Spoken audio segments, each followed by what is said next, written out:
The United States is to sign a memorandum of understanding with Iran today, a 60-day agreement, online, no ceremony, an English version, and a version in Arabic and Persian, that is, if the Persians want to sign it. And the first thought is, what the heck is Trump doing?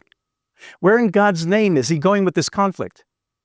Why is he saying the things he is saying and then saying the complete opposite? When is he going to understand, or does he understand, that the Iranians are playing him?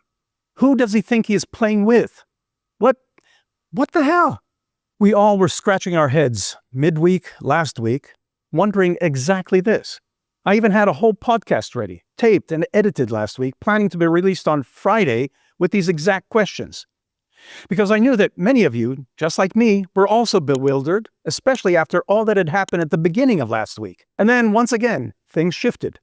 I thought I had the answers. Well, so I thought. Reality then appeared to collide head-on with all the forecasts, the assessments, and commentary we heard in recent weeks. What were we told? Trump wouldn't dare strike Iran. Netanyahu wouldn't dare strike Iran. Political considerations would tie everyone's hands. The World Cup was approaching. The whole world was watching. And then we got a twist. Israel struck. The United States struck. And not just strikes, but a clear, unmistakable message. If there's no deal, the pressure, the strikes will continue. But then it all shifted once again. Trump stopped the assault. Thursday night, the World Cup commenced. Friday comes, and it's a whole new ballgame. They are close to a deal again. Iran then releases supposedly details. We were left scratching our heads again. Iran thought they had Trump all figured out. Big mistake. Big, huge. He has to go shopping now. And I'm left wondering, what is the point I would make with the episode? But over the weekend, I went back to my original thought, and that's this. Okay, everybody, let's all pause and take a deep breath. You don't need a mask to stop the spread of TDS. All you need is to just use your brain. Events in the Middle East, and especially the situation with Iran, are shifting daily. And based on what we know, President Trump's trademark style is deliberate unpredictability. Call it weaponized unpredictability. He uses confusion as a weapon.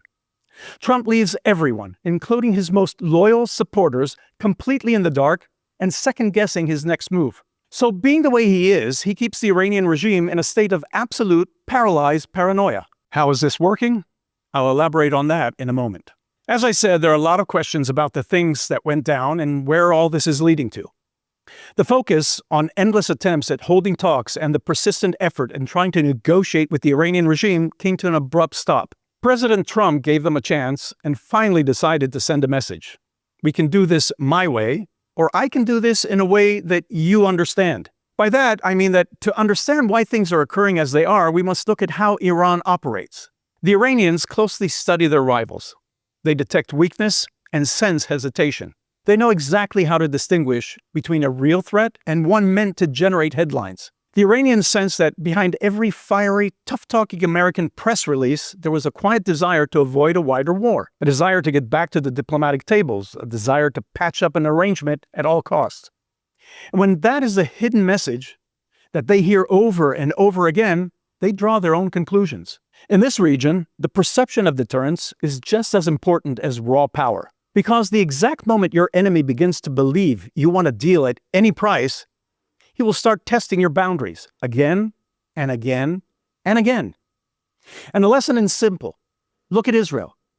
Iran tested Israel. And after our strikes last Monday, it was clear that at the moment, Iran feared Israel more than it did the United States. Iran knows that if it attacks Israel, the response will be fatal. The Iranians know that when Israel draws a red line, Israel will actually enforce it. That's now. That was not the way we were before. This changed exactly a year ago. They now understand the Israeli mindset. They know that when we conclude that our back is against the wall, the response will be swift, uncompromising, and devastating for them. They learned that the hard way. And fact is that after the American strike on Wednesday, Iran fired at every single Arab country in the region, at American bases across the region, yet did not fire a single missile at Israel. Things here in Israel were actually pretty quiet. Seriously, driving to the Galei Israel radio station in Jerusalem for my early morning show on Thursday, besides the reports of a flare-up, In the clear skies, on the horizon over Jordan, I saw the jet steam, vapor, or plum of missiles intercepted. Yeah, we know how to identify those after 2.5 years of war here. So while things were going crazy around us, we actually had a nice and relatively quiet day. We struck Hezbollah over and over again, and Iran, who have throughout the past week insisted on tying talks with the United States to events in Lebanon, they just looked the other way repeatedly and ignored what was going on here. Iran entered the last round with 3 clear strategic goals. First, establish a new equation in which Hezbollah could fire freely into Israel without Israel striking back in Beirut's Dahia district. Second, another equation in which Iran could fire directly at Israel without triggering an automatic Israeli response against Iran. And third, it sought to drive a wedge between Israel and the United States, and specifically between Netanyahu and President Trump. But the events of the days that followed show that Iran failed on all 3 fronts. Israel struck Dahia, proving that Hezbollah does not have immunity, and that no neighborhood becomes a safe haven just because Hezbollah hides there. Israel also responded to Iranian fire with direct action, making it clear that Tehran does not get a free pass to attack Israeli territory. And instead of a strategic rift with Washington, what we saw was coordination, communication, and a shared understanding of the stakes. Not the crisis Tehran hoped to manufacture.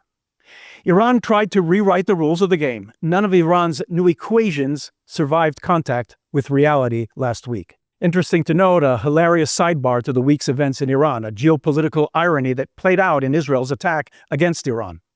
During the recent ceasefire period, Iran went on a massive shopping spree. It spent billions of dollars purchasing state-of-the-art anti-aircraft defense systems from China. China is the world's second-largest economy, and it takes pride in its high-tech military hardware. Many will say that the Chinese systems are the absolute next generation of the radar and missile defense systems. They are absolutely flawless. Then the Israeli Air Force showed up this week, and in a matter of just 3 short hours, our pilots turned billions of dollars of high-end Chinese electronics into a pile of smoking, useless scrap metal. Basically, crap metal. Iran probably hasn't even received the first invoice from Beijing yet, but the product has already reached the end of its warranty period. This is a 1-star product review on the global stage. China didn't just lose military hardware. It completely lost to customer service. If I'm the Ayatollahs, I would frantically be looking for the return policy right now, but unfortunately for them, there are no refunds on smoking iron. And all cynicism aside, for all those who are incessantly asking what the USA gets from its relationship with Israel, well, there's your answer. American weapons industry will be making billions of dollars off of what Israel proves to be the worth of their industry. And those companies pay taxes to the US government, not to us. The details of the Memorandum of Understanding have not been released officially. We don't even know who the authority to sign it is on the Iranian side. And the image I added here is with the face of the dead Khamenei. I know that. And it's precisely because of that. We don't know who is the authority in Iran. And if the reports are accurate, the 60-day agreement is essentially an interim deal. Oil security and immediate cessation of conflict, while the nuclear issue is pushed to the negotiation table until after the World Cup. That's why some analysts view this as a temporary diplomatic success, while others argue it's simply postponing the real decision on the most important issue. And we've seen this all before. Trump went as far as stating that there is no such thing as dealing in good faith with Iranian officials. He condemns the attempted drone attack on Indian ships leaving the Strait of Hormuz, adding that the alleged attack was totally unacceptable and urges Iran to get their act together and fast. So we're waiting for an announcement. Based on what was known as of this morning, Israeli analyst Rafi Haddad believes that the current move is not a compromise agreement, but a coordinated strategy between Trump and Netanyahu. Haddad states that they are working in full alignment to prepare the ground for a confrontation under conditions that weaken Iran and neutralize its ability to respond. He sees this as a trap that they are setting for Iran. The first stage of what we know is the clearing of the Strait of Hormuz from mines and oil tankers. This will lower oil prices and strip Iran of its main economic pressure card. After the World Cup, in the second stage, the United States is expected to present Iran with tough nuclear demands, fully aware that Iran will refuse. At that point, with the strait cleared and the world no longer held hostage by oil prices, The American and Israeli ability to act militarily against Iran's nuclear facilities increases significantly. Haddad argues that Iran is beginning to understand that this is a trap, which is why it may hesitate to sign, because once the tankers leave, it will be the next target. And what about Israel in all of this? Trump and Netanyahu spoke Thursday night. A statement released by Israel clarified that although Israel is not a party to the Memorandum of Understanding, the Prime Minister expressed his appreciation for President Trump's commitment that the final agreement will include the removal of enriched material, the dismantling of enriched infrastructure, limits on missile production, and the cessation of Iran's support for its regional terror proxies. On Friday, Netanyahu said very clearly, and I quote, "As long as I am Prime Minister of Israel, Iran will not have nuclear weapons." And by doing so, he's reiterating a position that he has championed for decades. He's playing a very careful 3D chess game. What Netanyahu said is vitally important, especially after the interview that Vice President J.D. Vance gave this week, in which he clarifies two important points. That Netanyahu, meaning Israel, have been a good partner and we're going to keep on working together.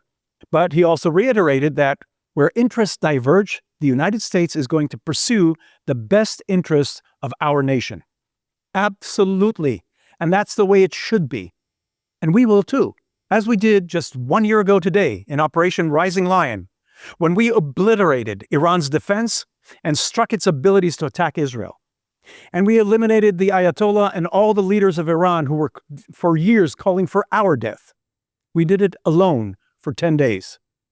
It just may be what we will need to do also in the future. So now that we got through what has happened, let's look at the final piece of the puzzle. What is Donald Trump actually doing here? The truth is, and I've said this before, none of us really know. And that might be the entire point. Trump is a master of being deliberately vague, intentionally misleading, and completely contradictory from one social media post to the next, from one press statement to the next. He knows exactly how to trigger the media and keeps them fixated on what he wants them to be fixated on. He will tweet one thing, then comment on another. He'll make one statement and then his press secretary will say something else. He says one thing on a phone summit, his Secretary of State says another on cable news. And his actions on the ground seem to tell a completely different story. As I said in the opening, it gets to a point where even his most loyal, ride-or-die supporters are left scratching their heads trying to figure out what his actual intent is. And outside of the United States, Trump has no greater admirers than the Israelis. But think about the strategic value of that. If we are this confused sitting on the sidelines, imagine how absolutely messed up and terrified the Iranians are right now, trying to decode his next move. They who invented chess are dealing with a ghost on the chessboard. And he, Trump, has them playing his game. This opens up some fascinating possibilities for how this regime could actually face defeat without the U.S. even firing a single shot. First, look at their geography. Iran is a massive, sprawling country.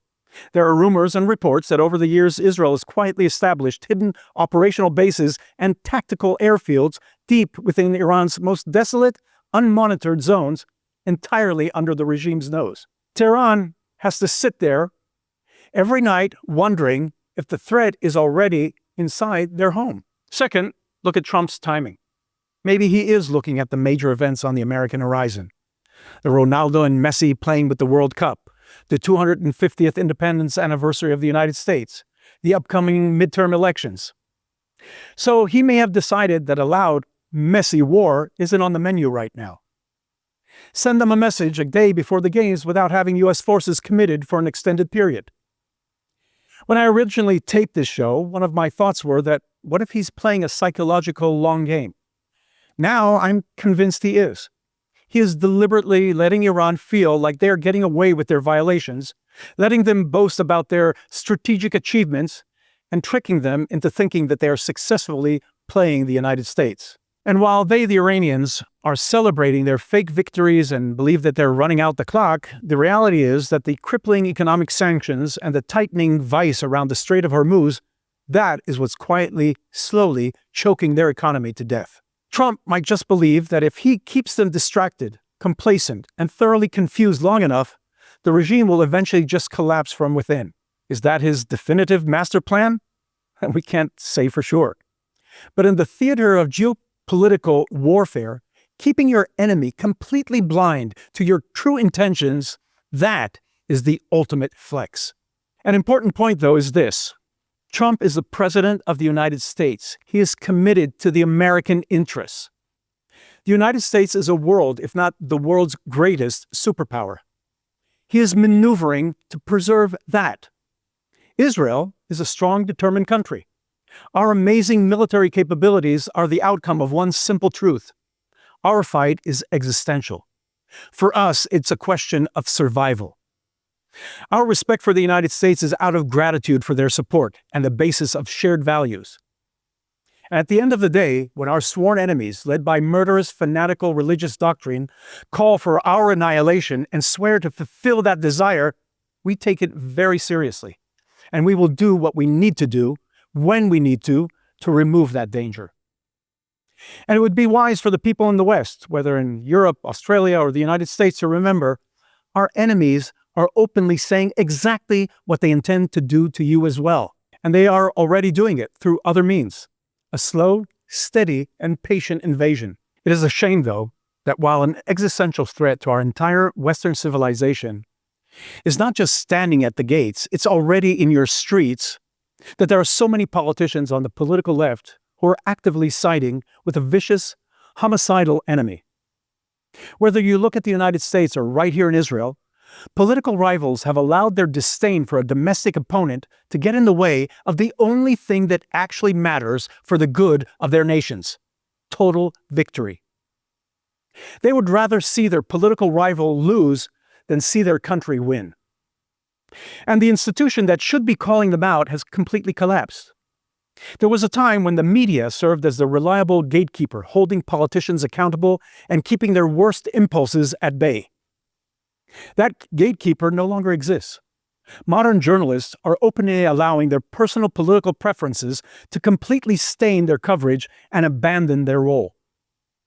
Instead of uniting Western countries to preserve our collective independence and liberty, they are actively manufacturing division. They are feeding the divisions, fragmenting society and weakening our resolve right at the exact moment when we need to stand together as a single, unyielding front. First, they will come for the Saturday people. Then they will come for the Sunday people. They do not share our values. They certainly don't care about the differences that we share in common. To them, we're all one and the same, the kufr, the non-believers who need to be eliminated. So it's time for us non-believers to start believing them, and that they are serious about what they intend to do to us. Which leads me to end with this, the first fake news in history. I always love to close our show with a takeaway from the Bible. To be honest, this week I was struggling to find the perfect connection. But then on Friday, I caught a broadcast by Doron Cohen, the editor of Ma'ariv newspaper in Israel, and a host on Galei Israel Radio, where I'm also a host.